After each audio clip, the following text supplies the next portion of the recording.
Kembali di Mario Teguh Super Show. Pemirsa dimanapun Anda berada, senang sekali kami masih bisa menemani Anda dalam sebuah kebersamaan kita pada malam hari ini. Dan semoga cukup banyak juga motivasi yang bisa Anda rasakan sehingga Anda bisa mendapatkan kehidupan yang lebih baik di hari-hari mendatang. Nah, malam ini kita masih bicara dengan episode berjudul Madu dan Racun. Tadi di awal Pak Mario sudah bercerita banyak mengenai madu dan racun, mengenai pilihan, mengenai bagaimana pola pikir kita bisa mempengaruhi juga kehidupan kita. Dan kini kita bicara mungkin di segmen yang sekarang yang ingin kami ketahui adalah mengenai soal proses pendewasaan, Pak Mario. Kalau kita bicara mengenai pendewasaan, mengenai pilihan-pilihan ini, sebetulnya bagaimana sih Pak hubungannya? Silakan Pak Mario. Super sekali. Terima kasih Mas Uli yang baik hatinya. Sahabat-sahabat saya, yuk kita lihat meme-nya. Salah satu tanda pendewasaan adalah matinya kebiasaan buruk satu per satu. Anda tidak bisa menjadi pribadi yang Anda impikan jika Anda terus memanjakan kebiasaan buruk. Orang yang di dalam dirinya hidup kebiasaan buruk, kebaikannya terlantar di luar. Yuk kita analisa kalimat per kalimat. Mati kebiasaan buruk satu per satu. Artinya apa? Yes, kebiasaan buruk kita banyak dan salah satu cara terbaik adalah mematikannya satu per satu. Ada yang menasihatkan begini, cara terbaik untuk mematikan kebiasaan buruk adalah memulai kebiasaan baik. Yes, saya setuju.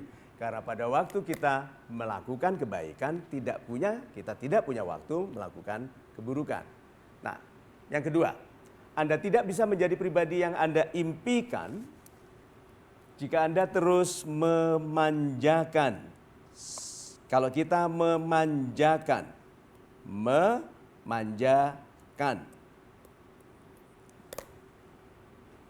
Yang kita manjakan anak yang nyebelin atau yang kita cintai. Sekali lagi. Anak kita ada dua, satu nyebelin sekali, yang satunya kita cintai. Yang dimanjakan yang mana? Itu orang tua yang salah itu. Kalau memanjakan salah satu, dua-duanya itu anak Anda. Anak itu bermasalah atau tidak, dua-duanya harus dimanja. Manja itu kenapa kita manjakan seseorang? Kita cintai, kita sayangi. Nah, kebiasaan buruk yang dimanjakan berarti kebiasaan buruk yang dicintai. Nah, sahabat-sahabat saya yang baik hatinya, kebiasaan buruk yang dimanjakan susah dinasehati. Berikutnya, di kalimat ketiga, orang yang di dalam dirinya hidup kebiasaan buruk. Nih, kebiasaan buruk, ini rumah. Suami istrinya berantem terus. Ini kebiasaan buruk. Rezekinya di mana? Di luar rumah. Malaikatnya nunggu di luar. Ditanya Tuhan, kenapa enggak masuk? Masih berantem Tuhan. Betul. Seperti itu kira-kira kehidupan. So, sahabat-sahabat saya yang baik hatinya, Anda tidak bisa mengundang kebaikan ke dalam pribadi Anda apabila di dalamnya masih hidup kebiasaan buruk. Itu. Super sekali Pak Mario, terima kasih Pak. Pak Mario, kita ingin memberikan kesempatan kepada Super Audience untuk bisa langsung ngobrol dengan Bapak. Silakan. Untuk cerita mengenai permasalahan, kita akan masuk ke sesi curhat nih buat Super Audience. Boleh tunjuk tangan siapa-siapa yang mau maju. Ya, Mas yang berbaju merah marun, boleh silakan. Kemudian satu orang lagi, ya Mbak yang berbaju merah silakan boleh maju ke depan. Kita berikan tepuk tangan untuk dua orang Super Audience kita malam hari ini. Halo Mas, siapa namanya? Nama saya Muhammad Ferry Ferdian. Ferry. Muhammad Ferdian, oke. Dengan Mbak Ruth. Terima kasih Mbak Ruth, Pak Ferry. Siapa dulu yang mau cerita? Ladies first. Apa ceritanya Mbak Selamat Ruth? malam. Selamat malam. Dalam kesempatan ini, terima kasih saya diberikan kesempatan untuk menceritakan sedikit kehidupan saya. Oke. Permasalahan saya di sini, saya melihat begitu banyak orang yang berpandangan negatif terhadap hidup saya. Oh ya? Ya. Berpandangan negatif. Anda ketahui secara pasti atau hanya dugaan? Ya, secara pasti. Pasti. Apakah mereka mengatakan? Bukan mereka langsung mengatakan, tapi orang lain yang mendengar mereka berbicara. Oke. Yang pertama tentang kehidupan saya. Saya di sini orang rantau. Asli saya Medan. Asli? Medan. Medan. Ya. Di sini saya dibilang teman-teman, bisa dibilang teman-teman karena ini di kawasan kampus. Kampus. Anda kuliah? Iya, kuliah. Di Jakarta? Iya, benar.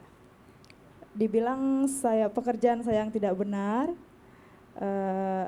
dibilang saya perempuan yang suka berkeliaran kemana-mana. Ini bukan saya dengar cuma di kawasan kampus, tapi juga di kampung seperti itu. Di kampung itu di Medan? Iya, di Medan. Loh, kok bisa orang Medan punya pendapat tidak baik tentang Anda? Dari mana mereka kalau tahu? saya pulang mudik, kalau saya pulang kampung ke Medan, otomatis mereka bisa menilai saya seperti itu. Nanti dulu, Anda pulang mudik dari Jakarta ke Medan, turun dari taksi sampai di rumah, mereka sudah bilang negatif gitu. Bukan seperti, maksudnya pertama pulang kampung itu belum ada terucap hal seperti itu. Pertama kali pulang belum ada kabar buruk. Tapi setelah beberapa kali pulang kampung, mungkin 2 atau 3 kali, mereka mengeluarkan kata-kata seperti itu gitu. Saya ulangi dulu, yaitu mereka mencurigai pekerjaan Anda pekerjaan tidak baik. Iya, benar. Kemudian ada wanita yang pergi kemana-mana. Iya, benar. Ya, dari Medan ke Jakarta itu kemana-mana. Iya, benar. Nah sekarang, pekerjaan yang diduga tidak baik itu pekerjaan apa? Seperti perempuan yang nggak benar dalam kurung, seperti perempuan simpanan, yang kerjanya di klub, yang banyak segala macam lah yang nggak benar. Gitu ya? Iya. Apalagi selain kesan begitu, apakah Anda mengenakan pakaian yang seperti ini waktu pulang kampung? Sebenarnya yang di kampung juga banyak mengenakan pakaian seperti itu, cuman mungkin kurang mengerti sih kalau menurut pandang-pandang kampung. Kalau misalnya saya lihat di kampung, mereka juga berpakaian sama seperti saya. Oh, merah semua? Bukan merah maksudnya. Bukan merah, cuman ya agak berpakaian pendek lah, celananya pendek. Kalau enggak you can see seperti itu. Tapi bukan cuman saya, banyak orang anak-anak di kampung seperti juga banyak. Tapi kenapa mesti saya gitu loh? Oh, iya, kalau heran juga ya kalau mulai dari Pak Lurah, Pak Camat pakainya sama. Sekarang begini, Anda itu ingin mengubah pendapat orang toh? Iya. Benar. Pendapat mereka tidak betul toh? Iya, benar. Terus kenapa Anda mempertahankan cara berpakaian yang membuat Anda dikomentari? Saya sudah nyaman dengan seperti ini. Sudah nyaman? Ya. Kemarin juga pernah ingin merubah penampilan seperti itu, tapi image saya sudah seperti ini dari awal. Sebentar. Kan yang Anda sukai belum tentu baik bagi Anda. Iya, benar sekali. Yang tidak Anda sukai belum tentu tidak baik. Kalau cara berpakaian Anda mengundang komentar orang yang tidak baik, apa yang harus dilakukan? Mengubah diri. Mengubah pakaian, paling sederhana itu. Jadi kalau seandainya saya pakai baju seperti Anda, orang pasti komentarnya macam-macam. Iya. Lu jangan ketawa dulu, bayangkan saja. Oke, nah. Kalau saya berpakaian seperti Anda, pasti orang komentar gitu toh. Itu dicukur, iya, Pak, dicukur iya, gitu kan. Karena Enak. Bapak cowok, saya cewek jadi wajar gitu loh. Nah itu, jadi kalau saya berpakaian yang membuat orang komentar kepada saya, apa yang harus saya lakukan? Mengubah penampilan. Mengubah penampilan. Ya, tapi kalau oke lah, kalau di kampung saya sudah mengubah penampilan seperti saya sudah menyesuaikan. Tapi di kalangan kampus, menurut saya seperti biasa, tapi kadang mereka, wah pakaiannya bagus, dia nggak kerja. Apaan coba pekerjaan yang setiap hari bisa gonta-ganti baju tapi nggak ada pekerjaannya? Apaan coba kalau nggak dalam tanda kutip cewek yang nggak benar gitu loh. Berarti kalau gitu sekarang Anda itu hidupnya berfokus pada dibenci, mempertahankan perilaku yang menjadikan Anda dibenci, gitu Pak, ya, sakit hati dan tidak pernah tahu kapan berhenti karena Anda tidak mau mengubah diri. Sebenarnya saya sudah mengubah diri. Ini sudah berubah? Enggak, di kampus maksudnya. Oh, saya sudah mengubah diri di kampus. Di kampus, ini teman-teman nanti di kampus melihat Anda tampil seperti ini, Bagaimana nanti mereka bilang? Saya kan nggak berpakaian seperti ini ke kampus. Oh, ke kampus nggak begini? Enggak. Itu aja dikomentari. Apalagi seperti ini ya, bukan main. Jadi kalau saya sebagai seorang ayah, saya melihat anak ini sedang menggunakan cara-cara hidup yang membuat orang menilainya tidak baik. Saya tidak ingin ngejudge, tapi mereka tidak salah loh kalau mencurigai. Jadi kalau gitu disesuaikan. Nasihat paling sederhana adalah rendah hatilah. Ada yang bilang tuh Anda agak sombong? Banyak. Banyak. Rendah hatilah. Ada yang bilang Anda sok cantik? Banyak. Banyak. Itu loh. Jadi sebetulnya Anda itu hidup dalam impian Anda sendiri. Umur 22 itu sweet age. Tapi nanti sampai 26, kalau Anda belum menjadi wanita yang seutuhnya, laki-laki akan sangat mempertimbangkan loh untuk komit hidup dengan Anda. Karena Anda akan menjadi ibu dari anak-anaknya.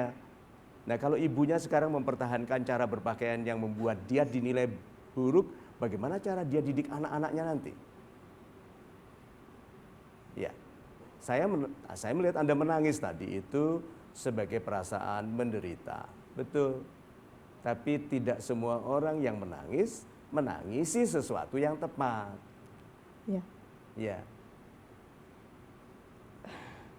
Terus? Saya berpikir apakah semua orang yang seperti saya diperkatakan seperti saya juga gitu? Apakah cuma saya sendiri gitu?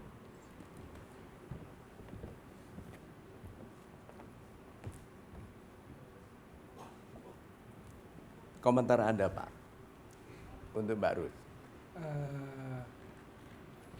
Tidak dari sisi penampilan atau pakaian tidak tepat Pak, mungkin itu aja.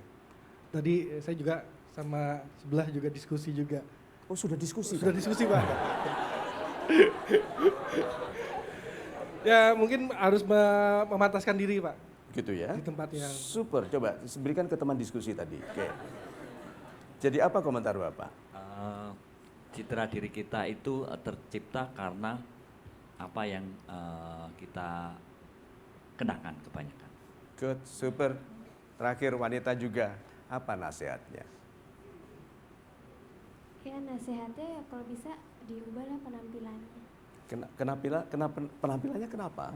Karena kalau menurut saya penampilannya sih agak gimana ya, terbuka gitu. Terbuka? Kurang sedikit sopan. Oh pantes ini diskusi tadi. Oke, nah berarti mengundang komentar yang tidak baik. Tidak baik. Super. Nah sekarang tahu nggak sampai sekarang Mbak Ruth masih merasa tidak bersalah? Berarti kalau gitu Mbak Ruth.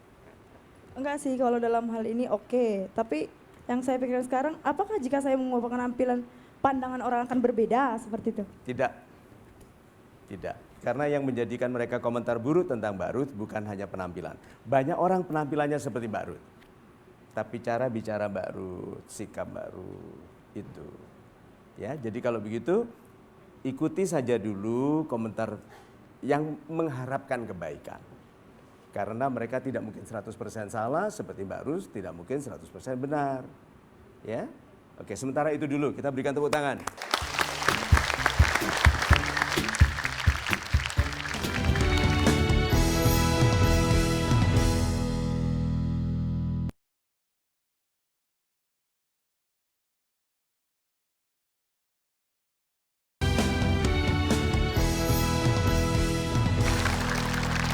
Pak Ferry, Iya Pak Mario. apa masalahnya? Jadi